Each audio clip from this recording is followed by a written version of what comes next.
What's this? Violet. Yep. I love violet. I almost hate to eat violet because it's so lovely. I want more of it. Oh yeah, turn that off because people are having trouble with the thing in the back. Yeah. Okay. Thank you. Good. So the leaves and the flowers are edible. Everything tastes pretty mild. Leaves raw and steamed, flowers in salads, teas, and syrups. Very high in vitamin C. Like, it's a better nutritional value than a lot of the lettuces that you're pulling it up, next to in order to get your lettuces. There's no okay. Who is we know? Yeah. Mm-hmm. Does the color of the flower make a difference when you're eating violet? Not that I've read. You shouldn't eat yellow. Oh yeah, well yellow has a look-alike with the sorrel. I would check with the yellow because I think that's a different actual item. So if you can see, I'm putting the Latin name next to all these things, right? Because we have so many names for this stuff. Like it could be a viola, it could be it could be a sorrel, it could be this or that. Always check the Latin names. If you go to a website, I'll say this at the end with the resources. If you go to a website that doesn't include Latin names, do not trust anything on that website. If it doesn't include the Latin names, don't trust that website. Because there are so many regional names for so many weeds, and you know it as one thing, and somebody else knows it as another. And if you don't have concurrence with what the Latin name is, you could be talking about two completely different things with completely different edible or non-edible parts. So totally Latin name. Plus, it makes you look like you know a lot what you're talking about, right? So, Viola papilionacea. Okay. So that's a good question. I don't know the answer to that, and I think that's worth a look up. Plantain, right? Two types of plantain. Like I always knew this was a plantain, the broadleaf plantain. And it wasn't until, and they have a different, look at the seed structure. It's got this long strand of seed. And this comes up as a wire and then has a little puff ball at the top. But they're siblings. And this is the buckthorn. And they both look, juicy and delicious. You can eat both?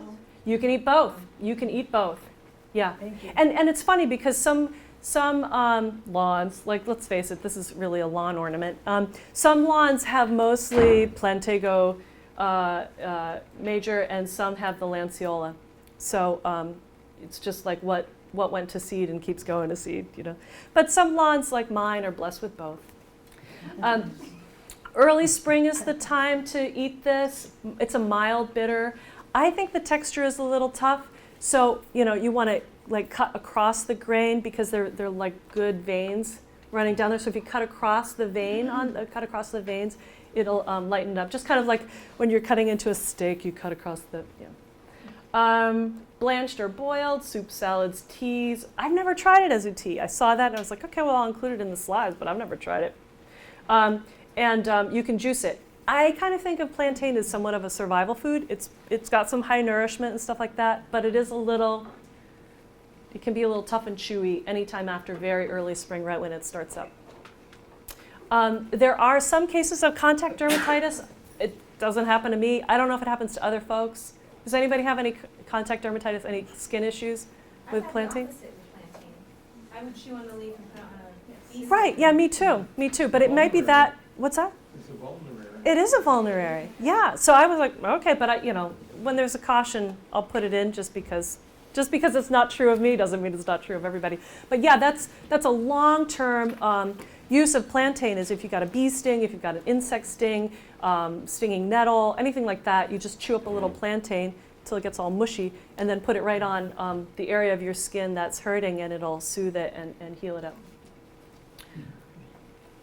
Here you go. So we've got three things going on here. This is ground ivy. This is purple dead nettle. And this is henbit. And they actually like the same kind of soils, and you can find them cohabitating quite happily. The good news is that they're all three are edible. These two are in the lamium family, which is the mint family. So you'll recognize them because they have like a square stem on them, like a mint does. You know how mint? The two you're talking about. These the two. ivy? Not Oh, the ground ivy. The ground ivy is a different family. Oh, the nettle and The purple dead nettle and the henbit. Okay, and this is if you know a nettle, if you know and love a nettle, you'll see a similar leaf structure with the dead nettle. It comes to a point. And this is called dead nettle because it doesn't sting. Ah, I know. I read that. I was like, oh, that's cool. And they're all low to the ground. They're really prostrate and things like that. But aren't they pretty? Wouldn't you want to put them in a salad or put them as a garnish or put them next? You know what I mean? Okay. So the whole plant is edible, flowers and leaves and stems? Yes. I don't know about the roots. Nobody's ever talked to me about the roots, so I wouldn't necessarily go there. And later in the year, of course, the stems are probably going to get a little stringy. You know how it goes.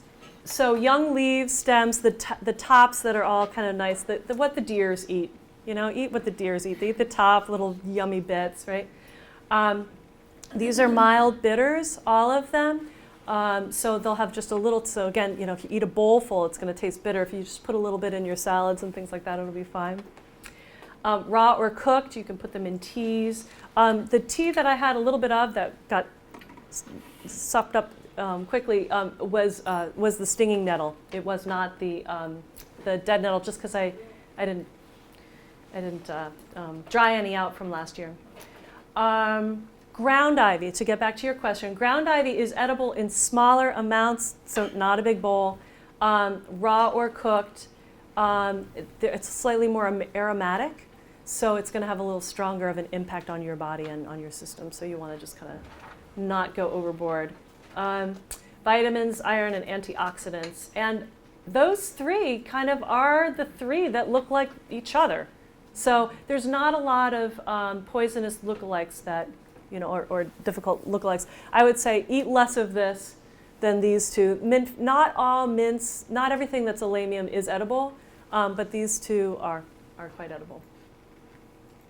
Okay. The thing is, when they're in flower, you can tell the difference when they're not in flower. I know they look absolutely the same. So the two lamiums have the square stems, and the ground ivy will not. Yeah. And if you look at the ground ivy, let's see if I can get back there. It's got a little bit more kind of a lacy collar to it, little rounded scallops. But they're so small, how do you tell? But so the square stem is really the key for that. Thank you for helping me point that out. Ground ivy has the square stem? No, the two lamiums, the purple dead nettle and the henbit, are both in the lamium family, which is the mint family. And so they'll all have square stems. Everything in the lamium family has a square stem. Not all lamiums are edible, but they will all have square stems. Thank you. Yeah, you're welcome.